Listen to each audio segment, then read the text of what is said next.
Hello there, Book Dragons. It's Alyssa, and you're watching Pages in Ink, and I have special guest here, Megan. Hello. We are here to review Crown of Feathers by Nikki Powell-Preto. So this is our book club book with our friends, and we had to read it this month. Yeah, had to. Otherwise, this would have been a DNF. This was an interesting read. Yeah. And by interesting, I mean there's no interest in it and it's super boring and just an info dump. Yeah. So this book is told like in the present in this world, but there's so much history that happened 16 years prior. So there were two sisters, Feronia and Alvakira, and they're fighting for the crown. Again, this is 16 years prior, but you think that it's the present because it is explained in almost every chapter of this book. So in order to be a Phoenix writer, you have to be an animage or have animage magic, which is where you can talk to animals. So again, 16 years ago, all the Phoenix writers are hunted down and killed because they were fighting against the Empire. That also means that all animages are either killed or they are forced into slavery for the Empire's army. You get told that every chapter. There's like 45 chapters, and half of each chapter is just the history of this In case you forgot war. Each chapter, they reminded you. Yes. I do have to say that I liked, as far as the history goes, I liked that at the end of each chapter, they had excerpts from like their history books or letters. I did like that aspect, but with so much info dumping already, it was just too much. A lot. So in the present, we follow Veronica and her sister Val. Val betrays Veronica. Veronica leaves to seek out the Phoenix writers and to get a Phoenix of her own because she is an animage. So there's that point of view. The main storyline is about Veronica, but there are a couple other points of view. There's Sev, who is an animage that is a soldier, but he has not been found out to be an animage, so he's just a regular soldier, but he works a lot with the servant bonds, which are the people that are forced into slavery that have this magic. So he's dealing with his identity in that sense.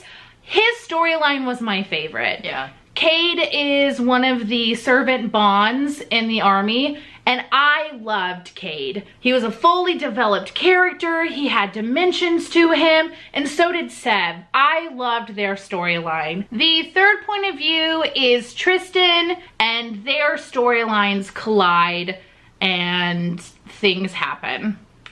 This book is essentially a history on the war, and in the present day, people are trying to bring back Phoenix writers, and the Empire is trying to squash that.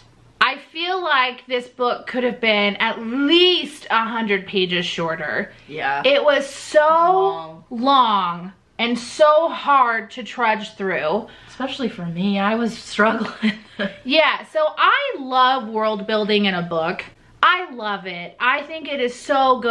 I just thought that this book probably should have been the 16 years prior, or there should have been a really good prologue, and there wasn't. I can't keep saying it enough. It just dragged. Yeah. Like, we kind of knew what was going to happen like 100 pages before it happened.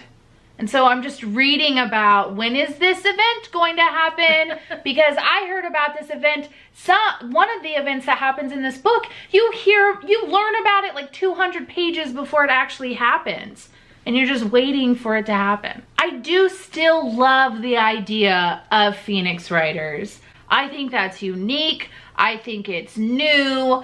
I really loved that idea.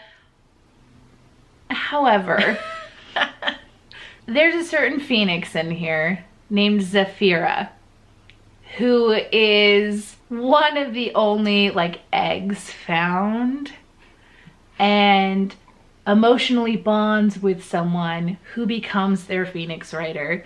I just thought that it was a little bit reminiscent of Aragon.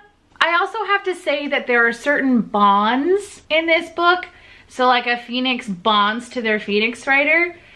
And one of the main ones that you read about, the phoenix rider is very, very selfish. It's just really aggravating that they are making such selfish decisions when their phoenix relies on them for the safety in this situation. And it just really irritated me and really bothered me. Like, you can't go on and on and on about loving your phoenix, and then when your phoenix needs you the most, you're like, no thanks. Yeah. No. It just was really annoying. A little messed up. Yes, a lot of messed up. And I was a little bit bummed about the sister dynamic. This sounds so cool. A sister totally betrays the other sister, and it wasn't what I thought it was gonna be. Yeah, the sister relationship was crap. Really crap. It's not like how real sisters would act. Val and Veronica's sister relationship was such a letdown that I couldn't get behind it. I have a sister. Megan has a sister. It wasn't believable. Didn't read at all like a sister. I was so disappointed because I was like, oh my gosh, this is going to be about sisters at war 16 years ago. That's what sparked my interest. Right. That's what made me want to read it. And maybe even like sisters at war now. Yeah. But it just a miss. It was a very big miss for me. So I gave this 2 out of 5 stars. Yeah. I think I gave it a 2 on Goodreads too, because I would have DNF'd it if we didn't have to finish it. Yeah, I forced her to finish it. I kept telling her she had to. Like, please no, don't make me. I just think if you don't like a lot of info dumping, and if you don't like a lot of world building in like the first book of the series, then I would just avoid this one in the future. Yeah. If you like this video, go ahead and give it a thumbs up. If you want to join the Book Dragon family, go ahead and hit that subscribe button down below, and then don't forget to hit that notification bell as well. And as always, until next time, remember to be nice to yourself and be kind to others. Bye!